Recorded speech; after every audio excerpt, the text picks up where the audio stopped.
ओम नमः शिवाय। हेलो दोस्तों, आज की वीडियो में बताऊंगा आज विनायक चतुर्थी श्री गणेश चतुर्थी की प्रमाणिक व्रत कथा।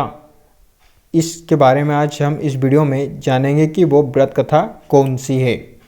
श्री गणेश चतुर्थी व्रत की पौराणिक कथा के अनुसार एक बार भगवान शिव तथा माता पार्वती नर्मदा नदी के किनारे बैठे थे। वहाँ माता पार्वती ने भगवान शिव से समय व्यतीत करने के लिए चौपड़ खेलने को कहा। शिव चौपड़ खेलने के लिए तैयार हो गए, परंतु इस खेल में हार जीत का फैसला कौन करेगा, ये प्रश्न उनके समक्ष उठा। तो भगवान शिव ने कुछ तिनके एकत्रित कर उसका एक पुतला बनाकर उसमें प्राण प्रतिष्ठा कर दी और पुतले से कहा, बेटा हम चौपड़ खेलना चाहते हैं, परंतु हमारी हार जीत का फैसला करने वाला कोई नहीं है, इसीलिए तुम बताना कि हम दोनों में से कौन हारा और कौन जीता। उसके बाद भगवान शिव और माता पार्वती का चौपड़ खेल शुरू हो गया।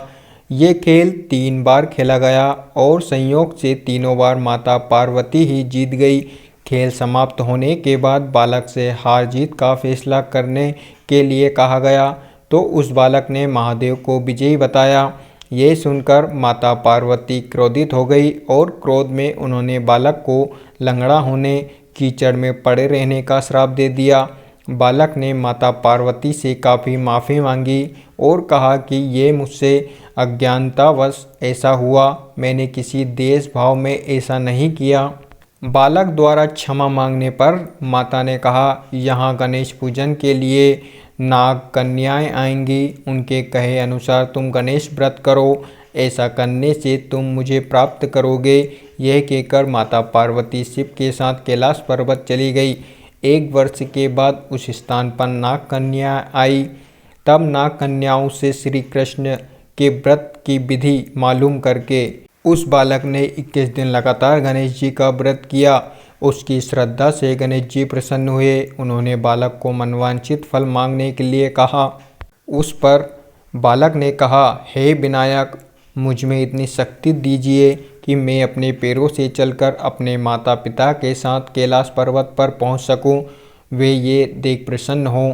तब बालक को वरदान देकर श्री गणेश अंतर्ध्यान हो गए। इसके बाद वे बालक कैलाश पर्वत पर पहुंच गया और कैलाश पर्वत पर पहुंचने की अपनी कथा उसने भगवान शिव को सुनाई।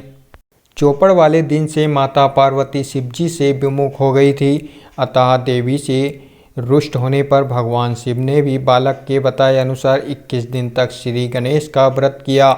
इस व्रत के प्रभाव से माता पार्वती के मन से भगवान शिव के लिए जो नाराजगी थी वे समाप्त हो गई। तब ये व्रत विधि विधान के साथ भगवान शंकर ने माता पार्वती को बताई। ये सुनकर माता पार्वती के मन में भी अपने पुत्र कार्तिकेय से मिलने की इच्छा जागृत हुई।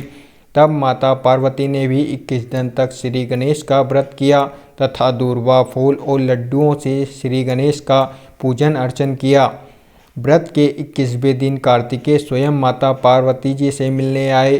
उस दिन से श्री गणेश चतुर्थी का ये व्रत समस्त मनोकामनाओं की पूर्ति करने वाला व्रत माना जाता है।